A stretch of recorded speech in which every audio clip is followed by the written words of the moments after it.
अगर हम बात करें सिचुएशन 1991 टू 1992 की, तो उस सिचुएशन में उस टाइम पे क्या था, फिस्कल इम्बैलेंस की अगर हम बात करें तो वो बहुत ज़्यादा हो रहा था। जो नॉन डेवलपमेंट एक्सपेंडिचर होते हैं, जो भी गवर्नमेंट के होते हैं, वो सारा जो है 1980s के अराउंड एंड इस पीरियड के दौरान जो है वो काफ़ी ज़्यादा हाई था। तो इस कारण जो हमारा फिस्कल सिचुएशन होता है किसी भी कंट्री का, उसमें बहुत ज़्यादा जो है दिक्कतें चल रही थी।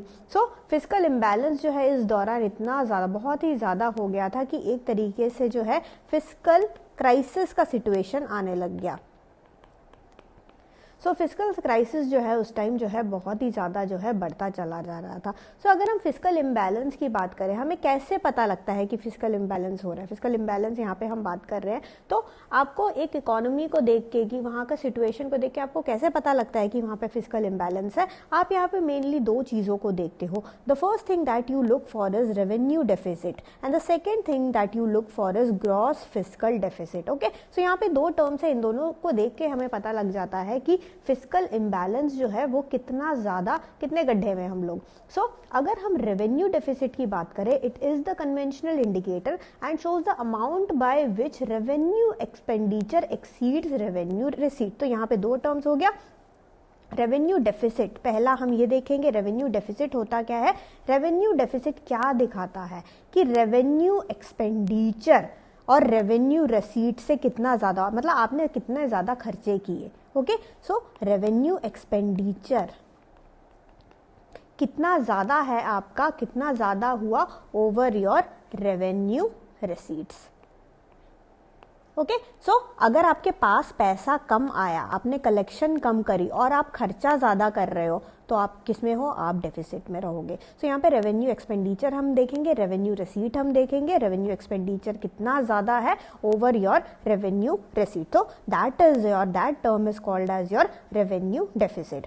सेकेंड, अगर हम एक टर्म की बात करें, ग्रॉस फिस्कल डेफिसिट। देखो अब ये जो रेवेन्यू डेफिसिट है ना, ये ज्यादा उतना बड़ा टर्म नहीं है। इससे ना पूरा गवर्नमेंट का स्ट्रक्चरल इम्बैलेंस आपको जो है वो नहीं पता लगेगा। आपको एक्चुअल में पता नहीं लगेगा कि भाई इकोनॉमी में जो है किस कारण एक्चुअल में जो है प्रॉब्लम हो रहा है, या ये जो फिस्कल हमारा जो सिचुएशन है, फिस्कल क्राइसिस का जो हम सिचुएशन यहाँ पे बात कर रहे हैं, तो ये सिचुएशन किस वजह से डीपन हो रहा है, या क्यों, क्या चीज उसको ज्यादा ट्रिगर करके और नीचे गड्ढे में ढकेल रहा है, वो जो है वो सिचुएशन हमको इससे एग्जैक्ट पता नहीं लगता।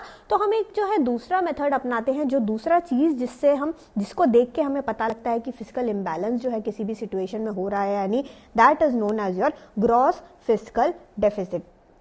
Now, gross fiscal deficit है क्या? The gross fiscal deficit is a complete measure of fiscal imbalance which refers to excess of total expenditure over government revenues and grant. Again, expenditure हमारा कितना है over the government का revenue और जो भी government को ग्रांट्स मिलता है।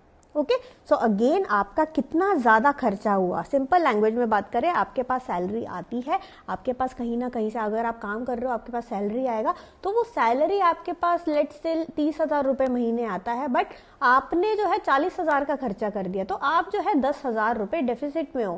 तो दैट इज योर डेफिसिट। एक जो हम डेफिसिट टर्म की बात करते हैं, दैट इज योर डेफिसिट। और यहाँ पे हम ग्रॉस फिस्कल डेफिसिट की बात कर रहे हैं। अगर हम लार्ज स्केल में, बड़े पैमाने पे बात करें, तो जो भी एक्सपेंडिचर हो रहा है, जितना भी एक्सपेंडिचर किया जा रहा है, टोटल एक्सपेंडिचर, यहाँ पे हम टोटल एक्सपेंडिचर की बात करेंगे, वो कितना ज्यादा एक्सीड हो गया over your government revenues as well as grant. Government को जहां से भी रेवेन्यू सोर्सेज है गवर्नमेंट के, वहां से प्लस गवर्नमेंट को जो जो ग्रांट वगैरह मिलते हैं, तो ये इसका जो डिफरेंस है ये आपका क्या कहलाएगा, it will be known as your gross fiscal deficit. अब ये जो है, अब ये इससे जो है ये थोड़ा देखो वाइडर कॉन्सेप्ट है। रेवेन्यू डेफिसिट से अगर हम कंपेयर करें ग्रॉस फिस्कल डेफिसिट को, तो ग्रॉस फिस्कल डेफिसिट से हमें थोड़ा एग्जैक्ट पता लग जाता है कि भाई जो है प्रॉब्लम जो है वो प्रॉब्लम हो क्या रहा है। गवर्नमेंट जो है कहाँ कहाँ ऐसे एक्सपेंडिचर कर रहा है जिससे कि जो है हम डेफिसिट में आ रहे हैं। तो उससे हम क्या कर सकते हैं, उससे जो है हम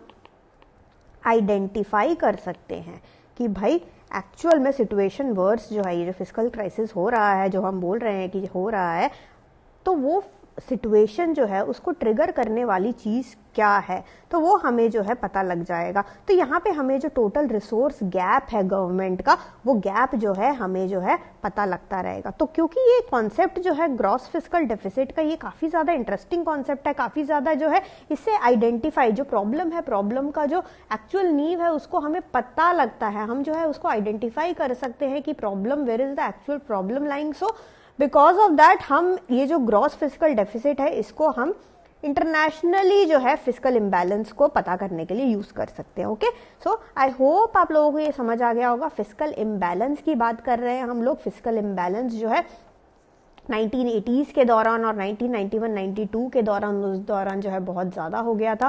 फाइनेंशियल जो है क्राइसिस की तरफ हम चलते जा रहे थे, फिस्कल क्राइसिस की तरफ जो है हम लोग चलते जा रहे थे। एंड अगर आप फिस्कल इम्बैलेंस की बात करो, आप कैसे पता लगा पाओगे किसी इकोनॉमी में या किसी कंट्री में, किसी भी जगह पे फिस्कल इम्बैलेंस जो है वो क्राइसिस की सिचुएशन की तरफ जा रहे हैं, वो आप कैसे पता लगा पाओगे? आप दो तरीके से पता लगा सकते हो। सबसे पहले आप रेवेन्यू डेफिसिट को जो है एनालिसिस कर सकते हो।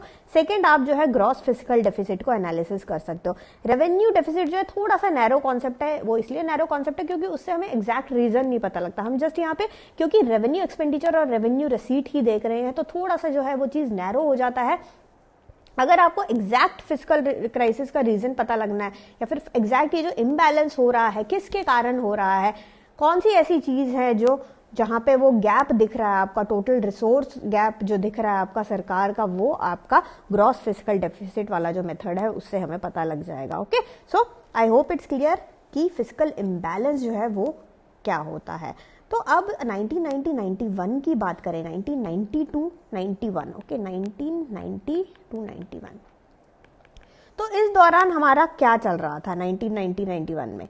तो इस दौरान हमारा बेसिकली मेनली लिबरलाइजेशन वगैरह उस टाइम पे आया था। ओके, लिबरलाइजेशन पॉलिसीज जो है उस टाइम जो है इंडिया के सामने आया था। एंड लिबरलाइजेशन पॉलिसीज में था क्या उस टाइम पे, उसके आते टाइम, जिस टाइम ये लिबरलाइजेशन पॉलिसीज आई, उस टाइम पे अगर हम इम्बैलेंस की बात करें, अगर हम फिस्कल इम्बैलेंस की बात करें, तो वो बहुत ही ज़्यादा हाई था। ओके, बहुत ही ज़्यादा अलार्मिंगली हाई था हमारा फिस्कल इम्बैलेंस, जो कि हमने बजट में भी दिखाया, of both the central as well as your state government. तो अगर हम रेवेन्यू डेफिसिट सेंट्रल गवर्नमेंट की बात करें, सेंट्रल गवर्नमेंट का कितना ज़्यादा था? It was 3.3% of GDP।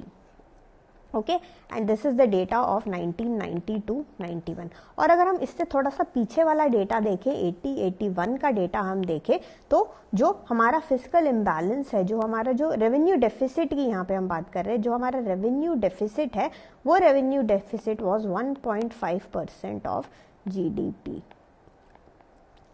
In the year 1980-81। तो आप देख सकते हो सेंट्रल गवर्नमेंट का ये जो रेवेन्यू डेफिसिट का जो डेटा है, ये किस तरीके से बढ़ गया था इन 1990-91।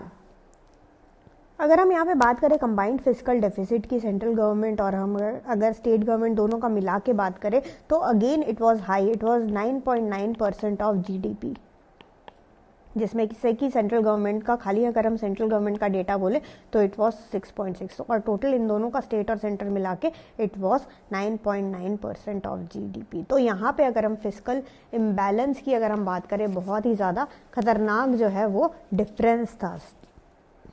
अगेन अगर हम बात करें 1990-91, उसी के दौरान जो है, जो अगर हम interest payment of the central government की बात करें, जो इनको जो देना था ना, it was 29% of its revenue expenditure.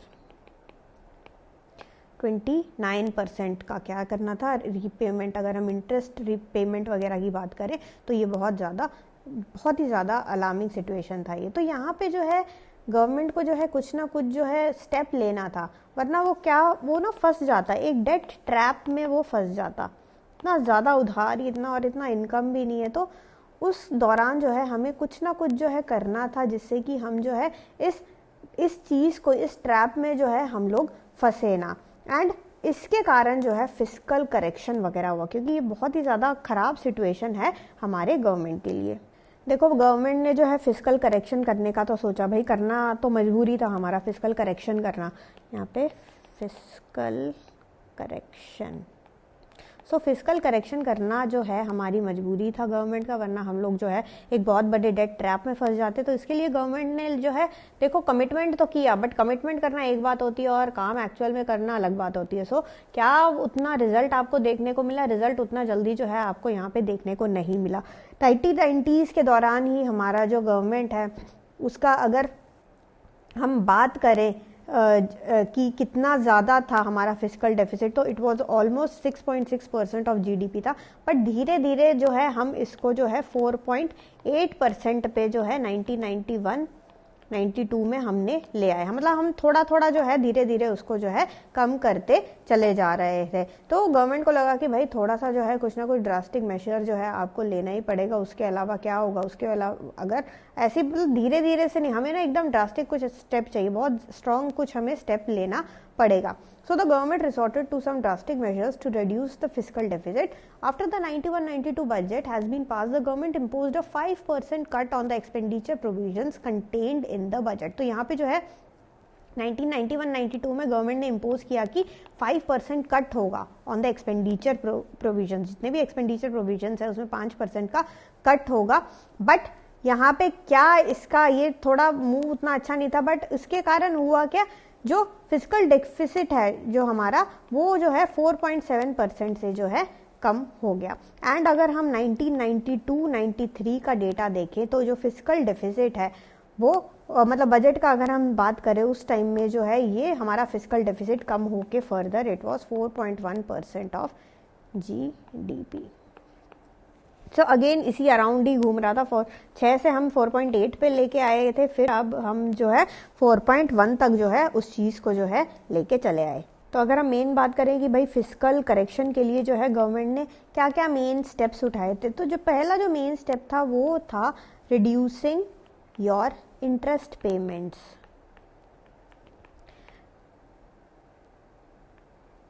तो यहाँ पे देखो भाई जो आपका इंटरेस्ट पेमेंट है, हमें इंटरेस्ट जो है बहुत ज़्यादा पे करना पड़ता था उस टाइम पे। तो यहाँ पे देखो ये गवर्नमेंट या तो दो ही चीज़ें कर सकती है, या तो आपको जो पे करना है आप उसको कम करो, या तो इंटरेस्ट पेमेंट जो पे करना है आप उसको कम करो, या फिर जो है आप जो है रेवेन्यूज़ आपका बढ़ाओ कि आपके पास इतना ज़्यादा पैसा हो कि वो इम्बैलेंस ही ना आए। तो इन दोनों में से कोई चीज़ जो है वो लोग कर सकते थे। However it does not seem feasible to increase the latter, so it is therefore necessary to find ways of reducing the gross interest payment by the government। तो गवर्नमेंट जो है वो जो इनकम का जो जरिया है वो अब बढ़ाने का उस सिचुएशन में उसको कुछ सोल्यूशन समझ नहीं आ रहा था, तो उसने यहाँ पे ही फोकस किया कि भाई हम किसी ना किसी तरह जो है इंटरेस्ट पेमेंट को जो है वो क्या करते हैं वो रिड्यूस करेंगे। अगर हम सेकेंड पॉइंट की बात करें तो second point is restricting non interest expenditure. तो अगर हमें फिस्कल बैलेंस जो है वापस रिस्टोर करना है तो हमको जो है जो नॉन इंटरेस्ट एक्सपेंडिचर है उसको जो है हमें जो है रिस्ट्रिक्ट करना पड़ेगा, उसको जो है हमें कम करना पड़ेगा। तो गवर्नमेंट ऑलरेडी देखो काफ़ी सारे जगह जो सब्सिडी की अगर हम बात करें तो पब्लिक एंटरप्राइजेस को भी जो है सब्सिडीज़ वगैरह मिलते थे। पहले गवर्नमेंट बहुत ज़्यादा सब्सिडीज़ देता था, बट वो सब जो है धीरे धीरे गवर्नमेंट ने कम करता चला गया। जो ग्रांट्स देता था उसको कम करता चला गया। ओके, जो भी बजटरी सपोर्ट था उसको गवर्नमेंट कम करता चला गया। तो एक तरीके से अगर आप एक्सपेंडिचर को कम करोगे तो एक्सपेंडिचर को हम यहाँ पे कम करने का कोशिश कर रहा था हमारा गवर्नमेंट। जो थर्ड जो पॉइंट वो गवर्नमेंट कर रहा था that was raising tax revenue, कि भाई हम जो है टैक्स बढ़ाते हैं। ओके, सो यहाँ पे जो है अगेन टैक्स वगैरह बढ़ाने की बात चल रही थी। तो यहाँ पे जो है एक तरीके से जो इनकम है, जो सेकंड पार्ट की हम बात करते हैं, जो इनकम वाली बात करते हैं, उसको हम कहीं ना कहीं जो हमारा गवर्नमेंट है उसको बढ़ाने की कोशिश में लगा था। और अगर हम अभी करेंटली बात करें कि करेंटली गवर्नमेंट का अगर फिस्कल एजेंडा है क्या, तो वो यही रहता है कि आपके जो भी टैक्स लॉज है वो सिंप्लीफाइड टैक्स लॉज हो। अगर जो भी डायरेक्ट रेट ऑफ टैक्स है, जो रेट ऑफ टैक्स जो है वो भी कम करो।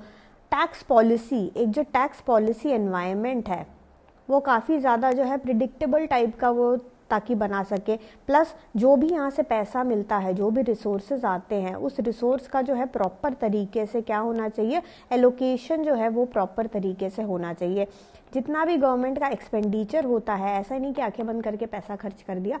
खर्चे करते टाइम जो है ध्यान से माइंडफुल होके जो है आपको पैसा खर्च करना है। ओके, सो ये सारे जो है जो करंट अगर हम फिस्कल एजेंडा देखें गवर्नमेंट का, तो उन सब में ये सारी चीज़ें जो है गवर्नमेंट फॉलो करता है. So that's it for this session. Thank you so much for watching. Like, share and subscribe to Riya's classes. Thank you and bye bye.